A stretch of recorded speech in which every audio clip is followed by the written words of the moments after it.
혹시 부부관계 도중 갑자기 코를 찌르는 이상한 냄새를 맡아본 적 있으십니까?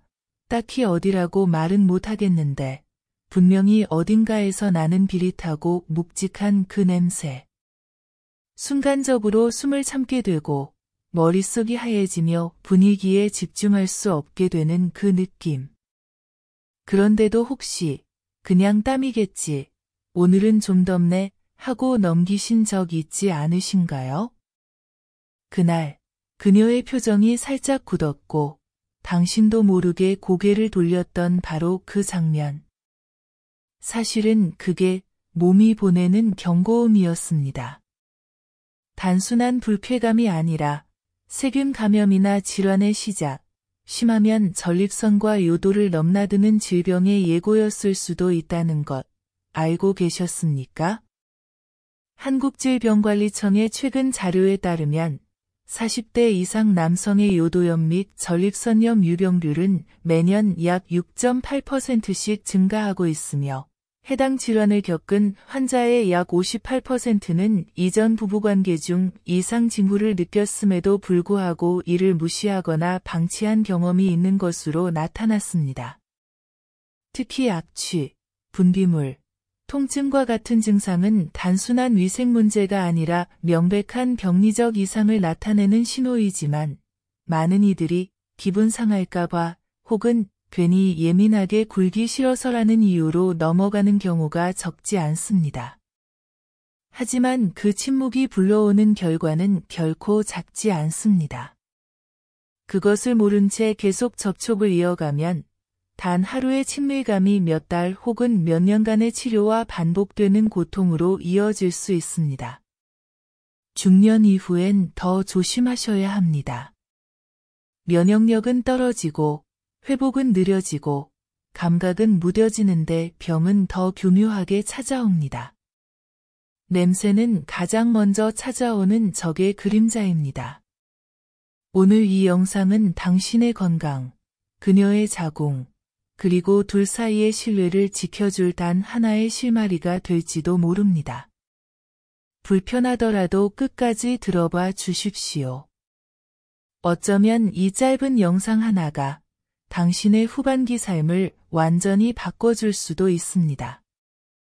혹시 이 이야기에 마음이 닿으셨다면 댓글에 짧게라도 동의합니다 라는 말로 함께 해주세요. 다른 생각이 드신다면 주저하지 말고 들려주세요. 중년분들의 멋진 후반기 인생을 위하여 더 좋은 정보 많이 전달해드리겠습니다. 이제 본격적으로 시작하겠습니다. 중년 남성분들, 부부관계 도중 갑자기 비릿하고 불쾌한 냄새를 맡은 적이 있다면 반드시 그 순간을 그냥 지나치면 안 됩니다.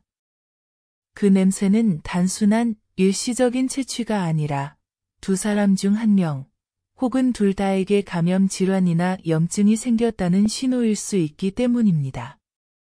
우리가 흔히 넘겨짚는 성적인 땀 냄새나 자연적인 채취와는 차원이 다릅니다. 그것은 세균의 증식, 분비물의 산화, 그리고 내부 염증 반응에 의해 발생하는 악취로 우리 몸에서 보내는 명백한 경고 메시지입니다. 특히 그 냄새가 생선 비린내처럼 강하거나 썩은 고기 냄새에 가까울 경우 이는 세균성 질염이나 트리코모나스 감염 같은 질환의 가능성이 높습니다. 남성 역시 물은 분비물이 함께 보이거나 발열감이 느껴진다면 요도염이나 귀두염, 심지어 초기 성병 감염일 수 있다는 사실, 결코 간과하셔선 안 됩니다. 의사들이 경고하는 관계 중단의 3대 냄새는 중년 남성들에게 특히 민감하게 인지되어야 할 신호입니다. 첫 번째는 바로 비릿하고 날카로운 생선 냄새입니다. 이는 여성의 질 내 정상적인 젖산균, 즉 락토바실러스가 줄어들고 혐기성 세균이 과다 증식하면서 발생하는 세균성 질염의 전형적인 징후입니다. 정상적인 질 내부는 약산성으로 유지되지만 세균성 질염이 생기면 이 균형이 깨지며 질 내 환경이 염기성으로 변하게 됩니다. 이때 분비물은 회색이나 회백색을 띠며 묽고 물처럼 흐르는 경우가 많고 냄새가 부부관계 도중 특히 강하게 느껴집니다. 냄새 외에도 여성은 질 안쪽의 불쾌감, 따가움, 하복부 불편감 등을 함께 호소할 수 있으며 남성은 이 세균에 노출되면 요도염이나 귀두염으로 이어질 수 있습니다. 두 번째는 쉰 우유처럼 시큼하고 탁한 냄새입니다. 이는 칸디다 알비칸스라는 곰팡이 균이 비정상적으로 증식할 때 생기는 곰팡이성 지렴의 주요 특징입니다. 칸디다균은 정상적으로도 질내에 존재하지만 항생제 남용, 면역력 저하, 당뇨병, 호르몬 변화 등에 의해 쉽게 균형을 잃고 과다 증식하게 됩니다.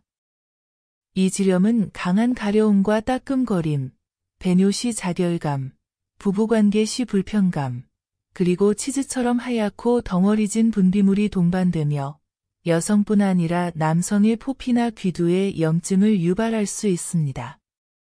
특히 중년 이후 면역력이 떨어진 남성의 경우 치료가 지연되면 반복 감염과 피부 궤양까지 이어질 수 있습니다. 세 번째 냄새는 고기 썩는 듯한 묵직하고 지속적인 악취입니다. 이는 트리코모나스라는 원생동물 기생충에 감염되었을 때 발생하는 냄새로 가장 강하고 인지하기 쉬운 경고 신호입니다. 이 감염은 부부관계를 통해 전파되며 여성은 노란색에서 연녹색을 띠는 거품 섞인 질 분비물을 배출하고 질 내부가 자극되어 출혈이나 쓰라림을 느낄 수 있습니다. 남성은 자각 증상이 없는 경우가 많지만 감염 상태를 방치하면 요도 안쪽에서 세균이 증식하며 통증, 분비물, 배뇨 장애, 드물게는 정액 내 혈액까지 동반될 수 있습니다. 이러한 냄새는 단순히 위생의 문제가 아니라 몸이 보내는 명백한 병리적 신호입니다. 접촉을 지속하거나 방치할 경우 여성은 질내 감염이 자궁경부와 난관까지 침범해 만성 골반염으로 진행되고 자궁 내막의 염증은 난자의 착상을 방해하거나 난관 폐쇄를 유발해 불임으로 이어질 수 있습니다. 남성은 요도염이 전립선염으로 악화되면서 고환까지 염증이 번질 수 있으며 이는 기능 저하나 배출 관련 문제로 연결되어 부부관계의 어려움을 초래합니다. 따라서 중년 이후에는 후각적 이상을 느낄 경우 부끄러움이나 미안함보다는 즉각적인 중단과 병원 진료가 최우선입니다. 특히 여성의 지렴 증상은 반복성과 만성화가 강하므로 파트너와의 건강한 관계를 위해서는 양측 모두 정기적인 검진과 정확한 치료가 필수적입니다. 여기에서 중요한 건 단순히 냄새를 감내하거나 상대에게 민망할까봐 아무 말 없이 넘기는 습관을 당장 버려야 한다는 겁니다. 특히 40대 중반 이후 남성의 경우 호르몬 변화와 함께 면역력 저하가 겹치며 염증과 감염의 회복 속도가 눈에 띄게 느려집니다. 어떤 질병은 단 하루만 늦어도 회복에 몇 배의 시간이 걸릴 수 있습니다. 이제 여러분이 실제로 공감할 수 있는 이야기를 들려드릴게요. 경기도 군포에 사는 52세 김정철 씨는 평소 부부관계가 비교적 활발한 편이었습니다. 결혼 25년 차에 접어들며 서로에 대한 이해도 깊었고 주말 저녁이면 자연스럽게 와인 한 잔 기울이며 아늑한 침실로 이어지는 시간이 자주 있었습니다. 그런데 몇 달 전 어느 날 아내와의 부부관계 도중 김 씨는 뭔가 낯선 냄새를 맡게 되었습니다. 처음엔 단순히 땀이거나 피로에 의한 것이라 여겼고 굳이 언급하지 않고 넘겼습니다. 하지만 그 냄새는 시간이 지날수록 점점 강해졌고 차마 말은 못 꺼냈지만 마음속엔 불편함이 자리 잡기 시작했습니다. 그러던 어느 날 아내는 심한 가려움과 따끔거림을 호소하며 산부인과를 찾았고 세균성 지렴이라는 진단을 받았습니다. 김 씨는 그 순간에야 자신이 맡았던 냄새가 결코 일시적인 것이 아니었음을 깨달았습니다. 더욱이 김씨 본인도 며칠 뒤부터 배뇨시 따끔거림과 잔뇨감, 요도 주위의 불편함을 느껴 결국 비뇨기과를 찾았고 요도염 진단을 받았습니다. 의사는 부부간의 감염이 서로 전파되었을 가능성이 높다고 말하며 당시 접촉을 중단하고 진료를 받았더라면 더 가볍게 지나갈 수 있었을 문제라고 단언했습니다. 특히 김 씨는 자신의 무관심과 민망해서 말 못 꺼낸 침묵이 아내에게 큰 고통을 안겼다는 사실에 마음이 무겁고 죄스러웠다고 털어놓았습니다. 이후 그는 매 접촉 전후 위생을 철저히 점검하고 냄새나 증상에 예민하게 반응하는 자세로 바뀌었다고 합니다. 이 일은 단순한 치료 경험을 넘어 부부 사이의 건강과 배려가 얼마나 중요한지를 뼈저리게 느끼게 해준 계기가 되었다고 말합니다. 또 다른 사례는 인천에 거주하는 48세 송민규 씨의 이야기입니다. 그는 이혼 후 몇 년 만에 새 인연을 만나 마음을 열었고 조심스럽게 연애를 시작했습니다. 초반엔 함께 공원을 산책하고 커피를 나누는 소소한 일상이 전부였지만 시간이 지나며 관계는 더 가까워졌습니다. 어느 날 분위기에 이끌려 처음으로 몸을 맞댔을 때 송 씨는 설명하기 어려운 묘한 냄새를 맡았습니다. 쇠비린내 같기도 하고 금속을 오래 문지른 손냄새 같기도 한 그 향취는 단번에 불쾌하지는 않았지만 무언가 정상은 아니다라는 신호처럼 느껴졌습니다. 하지만 그는 예민한가 보다 싶어해서 무시했고 그날 이후로도 부부관계를 이어갔습니다. 그러던 어느 날 샤워를 하던 중 그 스스로도 요도 부위가 따끔거리며 묘한 자극이 지속됨을 느꼈습니다. 소변을 볼 때마다 짧게 찌르듯한 통증이 반복되었고 간헐적으로 붉은 분비물까지 비치기 시작했습니다. 결국 비뇨기과를 찾은 송 씨는 트리코모나스 감염이라는 진단을 받았고 치료는 빠르게 시작됐지만 문제는 상대 여성의 상태였습니다. 함께 병원에 간 그녀는 이미 만성질환 상태로 진행되어 있었고 평소 냄새나 분비물에 대해 별다른 위기의식을 느끼지 못한 채 지내왔던 것입니다. 의사는 트리코모나스는 남녀 모두 증상이 애매해 조기 발견이 어렵다며 특히 중년 이후 감염은 회복 속도도 느리고 합병증 위험도 커진다고 경고했습니다. 송 씨는 그때를 회상하며 단지 기분 상할까봐 혹은 민망할까봐 아무 말 없이 넘긴 스스로에게 후회를 감추지 못했습니다. 그는 이후 자신의 경험을 토대로 냄새는 곧 신호라는 말을 주변 남성들에게 자주 한다고 합니다. 감정보다 위생, 설렘보다 점검이 먼저라는 사실을 그는 그날의 냄새로 배웠다고 말합니다. 자, 그렇다면 우리가 일상에서 어떤 습관을 통해 이러한 문제를 보다 효과적으로 예방할 수 있을까요? 먼저, 부부관계 전후에는 반드시 미지근한 물로 음부 주위를 세심하게 세척해야 합니다. 이때 일반 비누나 바디 클렌저는 피하시는 것이 좋습니다. 비누의 계면 활성제가 외부 병원균만 씻어내는 것이 아니라 질내 정상균총인 락토바실리까지 제거해버려 오히려 감염에 취약하게 만들 수 있기 때문입니다. 특히 여성 파트너의 경우 질세정제를 자주 사용하는 습관은 질 내 산도 균형을 무너뜨릴 수 있어 자제하는 것이 필요합니다. 다음으로는 속옷 선택입니다. 평소에는 면 소재처럼 통기성이 좋은 속옷을 착용하고 땀이 많이 나는 여름철이나 운동 후에는 반드시 즉시 갈아입는 것이 좋습니다. 음낭과 회음부 주변의 고온다습한 환경은 세균 번식의 최적의 조건이기 때문입니다. 남성도 하루에 한 번 이상 샤워하며 팬티를 1회 갈아입는 습관을 들이는 것이 중요합니다. 그리고 세 번째로 강조드릴 점은 부부관계 이후의 변화에 민감하게 반응하는 태도입니다. 관계 이후 갑작스런 가려움, 따끔거림, 비정상적인 냄새, 회색 또는 황색 분비물이 확인된다면 24시간 내에 가까운 비뇨기과 혹은 산부인과를 방문해야 합니다. 대부분의 성감염 질환은 조기에 치료하면 며칠 내 완치가 가능하지만 며칠만 방치해도 만성화되어 수개월간 항생제를 복용해야 하는 경우도 있습니다.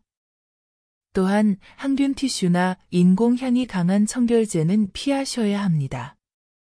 인위적인 향은 일시적으로 쾌적함을 주는 것처럼 보이지만 피부 표면에 미세균을 죽이고 민감한 부위의 pH 균형을 깨뜨릴 수 있습니다. 특히 50대 이후 남성은 피부 재생력이 떨어지기 때문에 자극에 더 민감하게 반응하며 오히려 트러블을 유발할 수 있습니다. 마지막으로 무엇보다 중요한 것은 파트너와의 솔직한 대화입니다. 위생이나 냄새, 부부관계에 대한 이야기는 민감할 수 있지만 그것이 오히려 두 사람 사이의 신뢰를 더 깊게 만들 수 있습니다. 혹시 어제 불편한 점 없었어? 나 오늘 조금 이상한 느낌이 있었는데 병원 한번 가볼까? 라는 질문 하나가 서로를 아끼는 마음의 표현이 될 수 있습니다. 부부 생활은 단지 육체적 접촉이 아니라 감정과 배려가 깃든 건강한 소통입니다. 이제 마무리할 시간입니다. 관계의 향기란 단지 향수나 피부에서 풍기는 표면적인 냄새가 아닙니다. 진짜 향기는 서로를 진심으로 생각하고 그 마음 안에 배려와 존중, 그리고 건강을 향한 책임감이 담겨 있을 때 비로소 피어나는 것입니다. 함께한 시간 속에서 그녀가 아프지 않기를 바라는 마음, 혹여나 내가 놓친 사소한 증상이 그녀에게 상처가 되지 않기를 바라는 마음, 그것이야말로 진짜 남자의 온도입니다. 부부관계란 몸이 닿는 일이기도 하지만 마음과 마음이 조심스럽게 포개지는 일이기도 합니다. 오늘 영상이 조금 불편하게 느껴지셨더라도 당신이 누군가를 진심으로 아끼고 지키고자 하는 사람이라면 오늘의 이야기가 분명히 가슴 한켠에 남았으리라 믿습니다. 우리 모두가 그런 마음을 잃지 않는다면 사랑은 더 단단해질 수 있습니다. 바람따라 이야기숲은 언제나 여러분의 일상에 꼭 필요한 이야기, 그리고 가슴에 남는 진심을 전하기 위해 노력하겠습니다. 우리가 함께 걷는 이 길이 의미 있으셨다면 구독이라는 작은 손길로 마음을 나눠주세요. 혹시 오늘 영상이 당신의 생각을 흔들고 무언가를 다시 바라보게 했다면 좋아요로 그 공감을 표현해 주시면 큰 힘이 됩니다. 궁금한 점이나 더 나누고 싶은 이야기가 있다면 언제든 댓글 남겨주세요. 오늘보다 더 건강하고 더 깊이 연결된 내일이 여러분 곁에 함께하길 진심으로 바랍니다. 끝으로 이 말을 함께 나누고 싶습니다. 진정한 사랑은 함께 웃을 때보다 함께 아플 때 더 단단해진다. 당신이 지금 이 순간 떠올린 그 사람과 더 건강하고 따뜻한 하루 되시길 바랍니다. 고맙습니다.